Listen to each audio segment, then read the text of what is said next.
Now for the real reason that any of us watched this movie. It's for Mr. Collins stepping the wrong way in a dance. Hey everyone, I'm Martina. I am a professional French horn player. I also love period dramas. Today I thought it would be just so much fun to look at 3 different examples of period dramas and how they represent live working musicians from the time through my perspective as a modern professional musician. So let's dive right in. We're going to start with 1995's Pride and Prejudice. Filmed in 1995, set in 1811 to 1812. It's really held up for its historical standards across the board, and that it is very accurate to the book. This was a movie or TV series that was constantly on replay in my house growing up, all 6 hours. We would call it like a marathon. The scene I want to talk about today is the Netherfield Ball.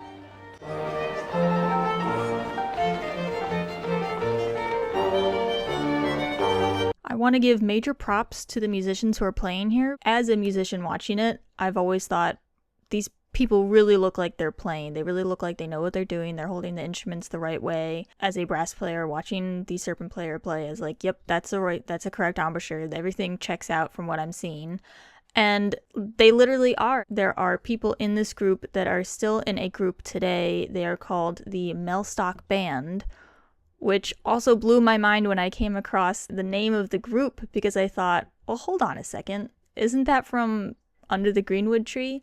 I just finished reading that book, and I've seen the movie a few times. It's a great movie. Under the Greenwood Tree, Thomas Hardy takes place in this town of Mellstock. The book centers around a group of musicians who perform in Mellstock, and so it was so just like mind-blowing to me to hear about this real-life ensemble that is called the Mellstock Band, and these players, many of them were hired for different period dramas, and this 1995 Pride and Prejudice is one of them, which is just like so much respect. Like, coming from musician to musician, like seeing these people up there, it's like, yeah, they know what they're doing. From the slop that we're fed a lot of times about like random people hired to play as musicians and they're literally holding backwards. I saw this really fun, maybe I'll put this ad in here, of someone pretending to play a French horn that the sound of a saxophone is coming out.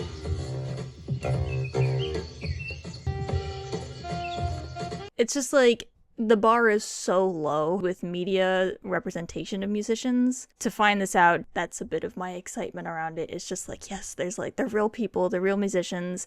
And that's why I was like, I wasn't duped. Like, they really do look like they're playing. Where in this setting, the audio of what you hear is not the final result. It actually mentions, even on the Wikipedia page, that the music was pre-recorded during filming and that the dancers and the musicians wore earpieces.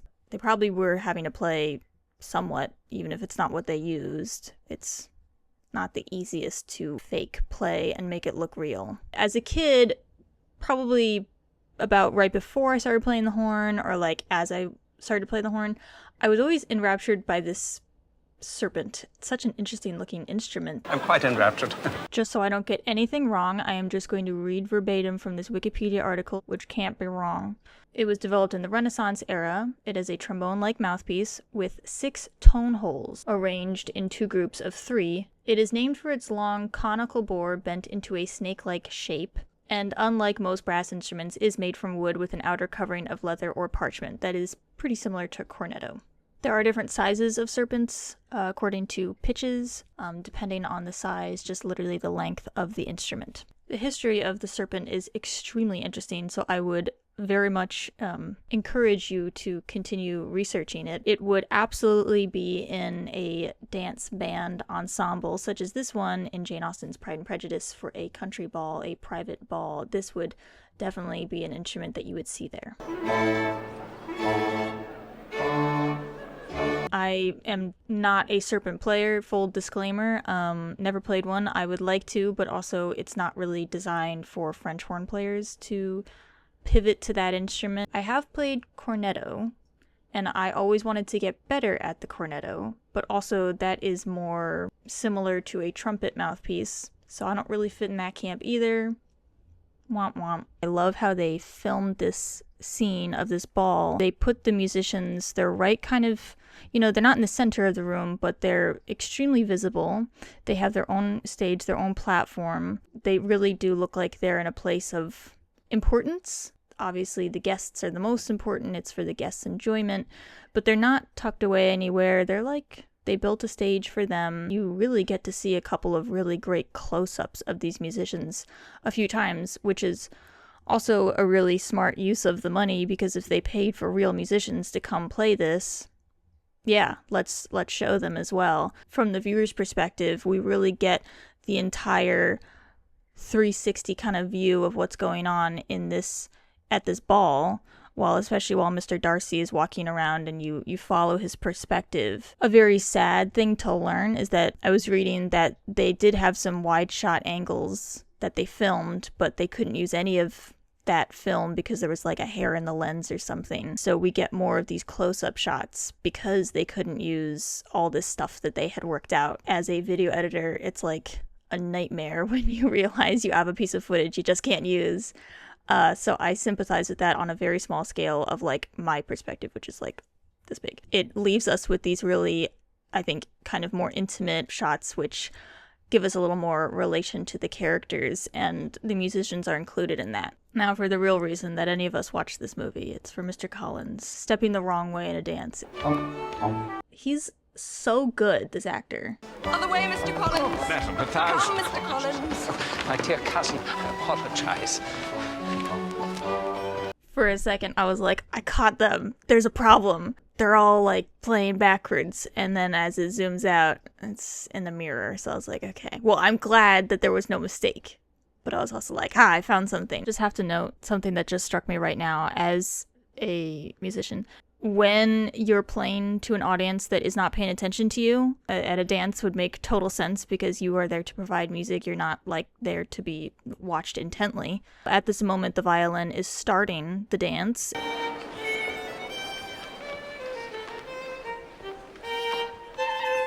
And people are getting, and there's a lot of talking and there's a lot of shuffling and stuff.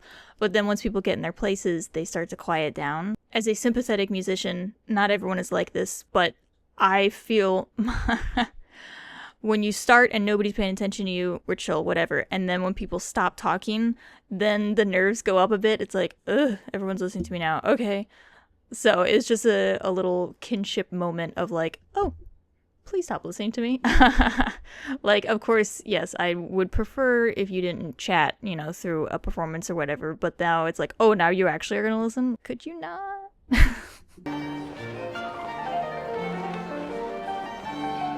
Just straight up rock and roll there. I love that. It's just how these dances are set up, which is so typical, is you start out with a very basic theme.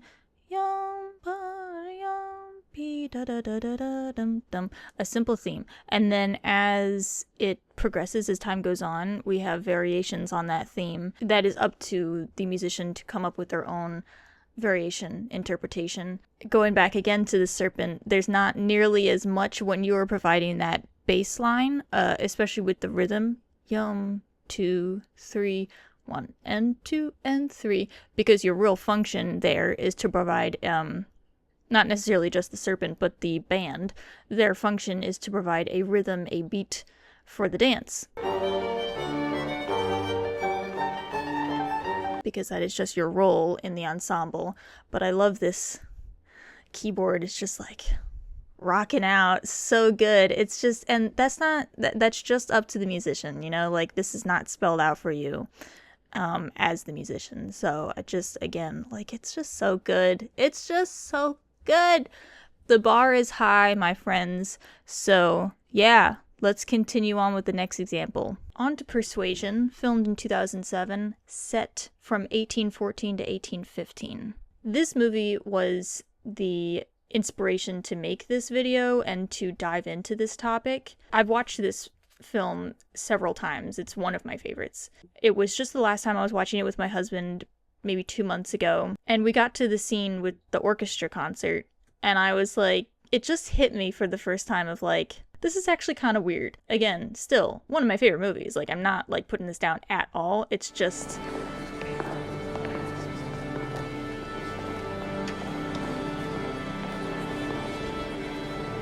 The piece that they're going to play is Mozart 25. There are no clarinets in this piece, but there is very audibly a clarinet player who tunes. There'll soon be another marriage. There could be an exception, which I will say at the end. We don't see anybody past the strings, which I think is really unfortunate. Once again, where it's like the Pride and Prejudice, where I'm like, you go, directors, you go, people who pick who play in the music, ensemble. You go, Glen Coco. Because they really put a lot of work and a lot of effort to make.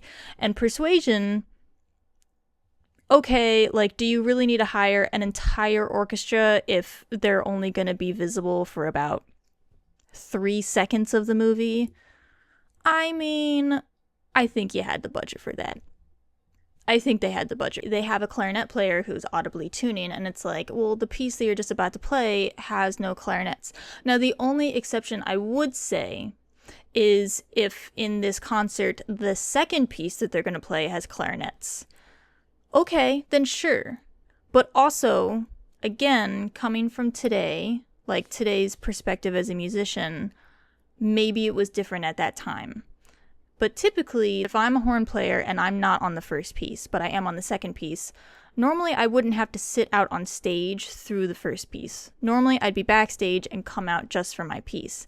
And then you would tune for that piece, especially if the conductor and the concertmaster are well aware that there are new musicians on stage. It is very normal to have a new tuning note for that piece. To give this production the total benefit of the doubt, I'm going to say that yes, they started with Mozart 25, but then the next piece they played had clarinets on it. And at that time, because they don't want to waste high society's time, they only get one tuning note. Maybe that's it. This symphony, I think, is 15 minutes long. If I'm an instrument that goes out of tune pretty quickly, 15 minutes is not going to help me. You would need to retune again. That's totally giving the benefit of the doubt, but it's just something else that I noticed is a little bit funky. It's that clarinet player is kind of taking up all the A, and they don't even need it.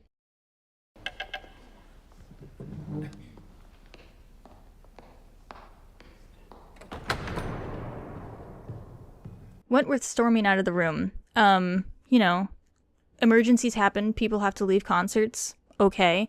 But there is a correct way to do it etiquette-wise. If you're so upset that you don't want to stay in the room anymore, you can leave. Please don't, but try to do it as distraction-free as possible. He doesn't care about that at all, which I think is the whole point. It lends to his character. He is visibly very upset. I mean, where he is in this story right now is he and Anne had an understanding that they were going to be engaged. She broke it off because she was persuaded not to marry him.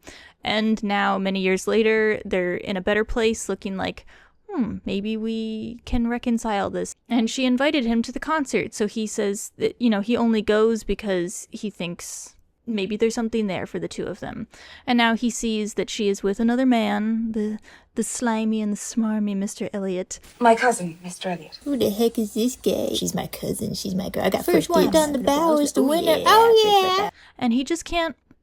He just doesn't want to be there. And I mean, I respect that. It's I came here not because of the Mozart, even though she said that she knows he likes music. He doesn't like music that much to see you and your new boyfriend up there, So I get it. But there's a way to leave a room. There's a way to leave a concert. The chair squeaks. Doesn't care. He keeps marching right on out of there and then pushes both the doors open so loudly. But then what also strikes me as so funny is nobody turns around. Today at an orchestra concert, if someone made a scene like that, you would 100% believe that all these audience members would be, what are you doing? Disrupting the orchestra. I mean, the musicians would not bat an eye because we are trained to just be no matter what happens, you keep going. And I've seen so many things happen, weird things happen at concerts, and you just keep going. You just definitely, they wouldn't stop. They're just going to keep going everything's perfectly normal. But what's interesting to me is that the rest of the audience also says that this is completely normal. They might be thinking other things. They probably definitely are thinking other things. but just to keep the peace of like, yeah, whatever Captain Wentworth does, he is completely in his right to do. It's just a striking difference to me, the expectations for today's audience versus the audience of 1814, 1815. I gotta keep looking at my notes because I don't want to mix up the Pride and Prejudice and Persuasion. Very, very close, time-wise, but I looked it up, so I just want to get it right.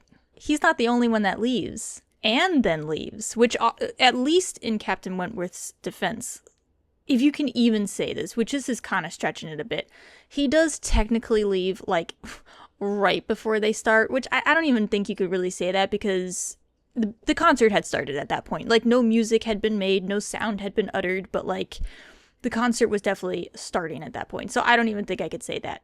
But whatever, he's the first to leave. And then Anne rushes out after him. Okay, again, within the story, totally understandable that it makes sense, right? Like, he's leaving because he's upset because of Anne and Mr. Elliot. Then she runs out after him because she really does care for him. Okay, still, there is an orchestra concert going on, and girl, you're sitting in the front row. Like, you're sitting in the front. Like, it's so obvious. But then also, she's not the only one. Then Mr. Elliot comes out and follows her too. And it's like, at this point, I'd be like so ticked off if I was in the orchestra. Like, really? Really? Like, really? Does everyone want to leave now? Like, should we just stop? Like, is anybody happy with this? This is just so funny to me. It's like if I was playing and 3 people stormed out of the room and not even like together. And they're talking when the concert starts, Mr. Elliot and Lady Dalrymple, about the program. It's like, girl, if you wanted to talk about the program, you get here early. You don't talk while we're starting. And they're like 2 feet from the orchestra. Like, it's not a big concert hall where the lights are dim and like your talking is annoying because, believe it or not, we can hear everything, pretty much everything on stage. Like, you might think that we can hear everything. They're sitting like so close, but again, it's just another representation of the time of like, yeah, it's Lady Dalrymple.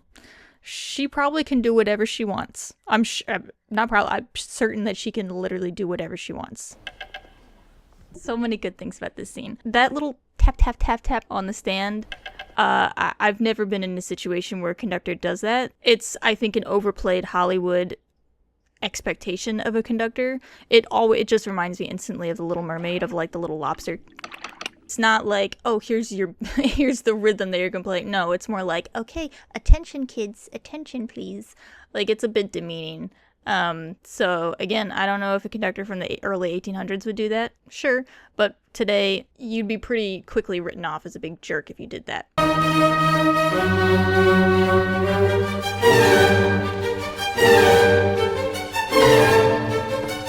The conductor has a pretty good 1, 2, 3, 4, 1, 2, 3, 4 going for him, but then at the very end, right before the camera cuts away to the outside, goes to 4 too soon.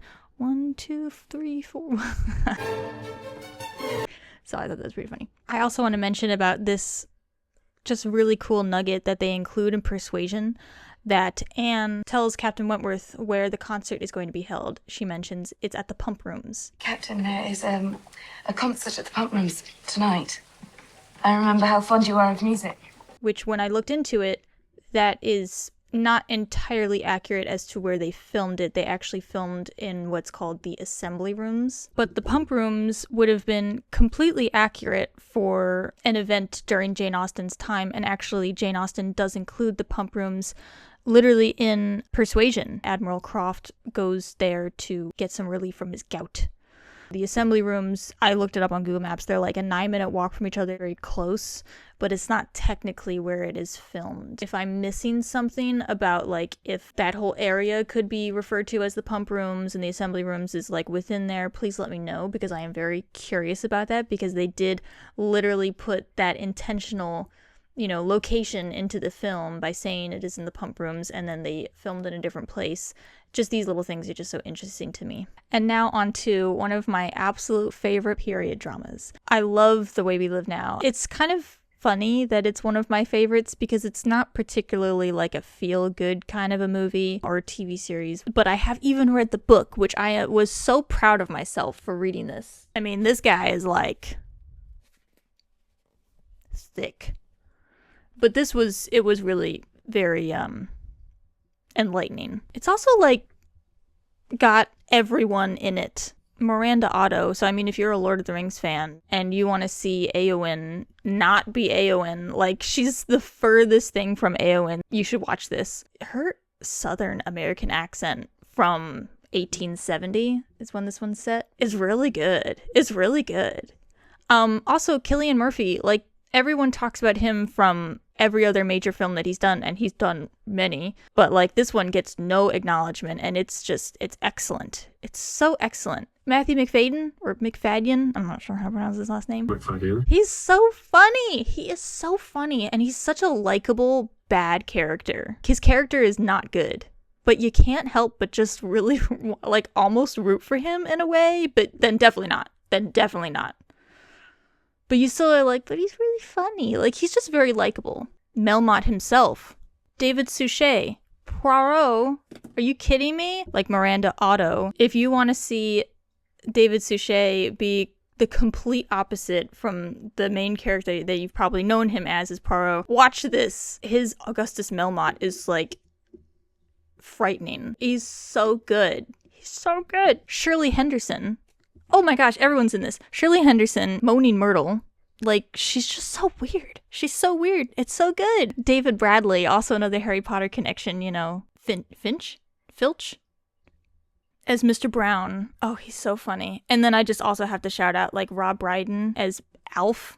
So funny. A little context to how I even found that I could include this movie in this video of mine, because I was actually really hoping to be able to include The Way We Live Now, but then as I was thinking I've never recalled seeing any live musicians in the movie, so I don't think it's gonna work. So I was gonna go with another movie, but I wasn't really like obsessed with it. I was like, It was Emma from the 2000s, which I love that movie, and I did a little video of my own of the music from it. I love that movie. How they had live musicians in it was not at all too different from the Pride and Prejudice. But then, as I was researching Pride and Prejudice, and I came across those members of the Mellstock Band who performed in that movie, I found also in their bios mentioning that they were on The Way We Live Now.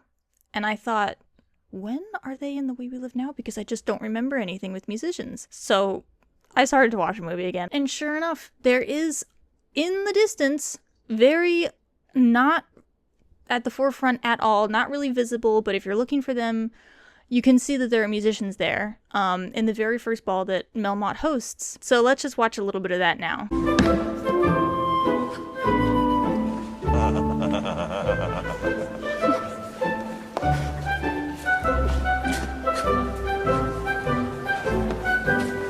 The book represents The Way We Live Now. The turning and shifting of a class system that we've been accustomed to in Jane Austen's time to The Way We Live Now is kind of the point of the book, that things are changing, and Paul Montague's character is very much, he's not into the class system, and he's going to do what he's going to do, and he's going to live the way he wants and go where he wants and create things even though he has no money, sort of thing. Like, he's going to make his own money. It's such a good book. So Mr. Alf's character, he runs a newspaper, and then he's also going to be running for Parliament against Melmotte. He just cracks me up because he just kind of says whatever he wants to say, which is very not correct in terms of a societal class. He's got this laugh where he, like, nothing changes on the top of his face, so he could almost like get away with laughing a little bit because it's like his face doesn't really change too much, and he's got this I think it's Steve Carell who's got this, the man who laughs but doesn't change it, and it's like really weird looking. One of the reasons I included this was that there's a little horn frack. There's a little cracked note. Which I always love because that's like a little bit more accurate. Like, I mean, that's what happens. You know, don't love it to be our reputation necessarily, but it's accurate.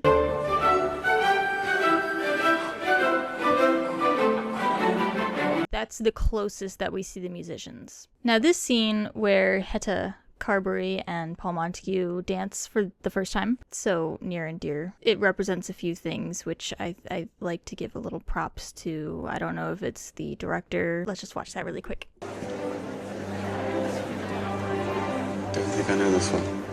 I'll gladly teach you if you like. Paul Montague, as I mentioned, is not really in society too much. They have a conversation later on about how he spent a lot of time in Texas and what are the dances like over there, and they're very different and they usually end in fisticuffs. This is the time of the Wild West. Paul shows his insecurity in knowing the dance, which is so far removed from a Mr. Collins from 60 years earlier, who definitely doesn't know how the dance goes 100% because he literally steps in the wrong direction, which is highly embarrassing. Other way, Mr. Collins. Paul demonstrates just that his character is so different. He looks around. He looks back at the band. What are they playing? He looks at the other couples that are starting in a position to dance, and he's thinking, hearing this tune probably is his cue to be like, ooh, I don't recognize this. I don't think I know this dance.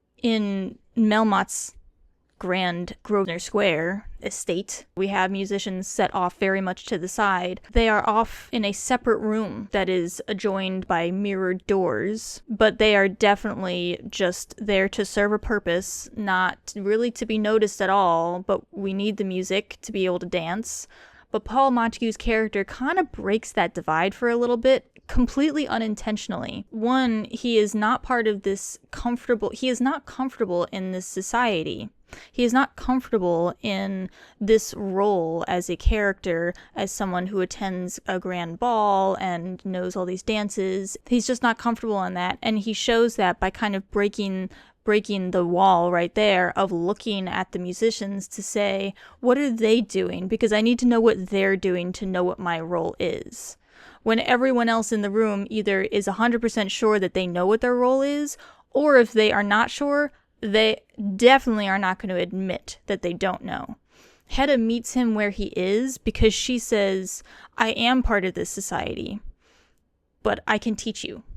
And I'm not embarrassed that you don't know, because if she was embarrassed, she would probably have not danced with him. She'd probably been like, I'm not going to dance with you if you don't know how this dance goes.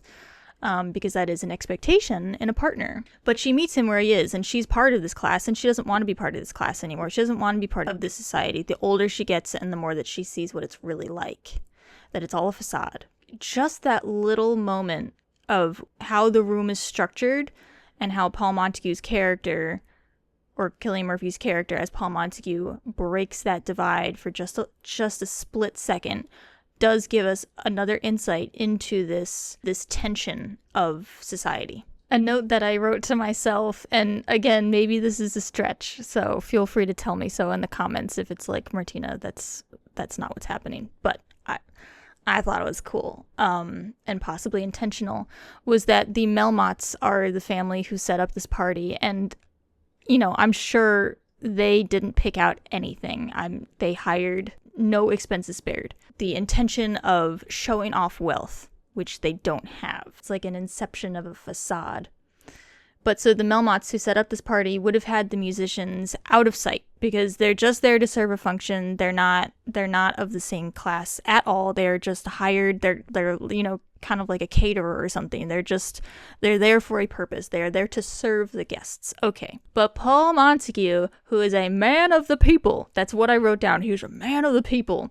He looks at them for a second to see what they're playing because he is not confident in this place in society.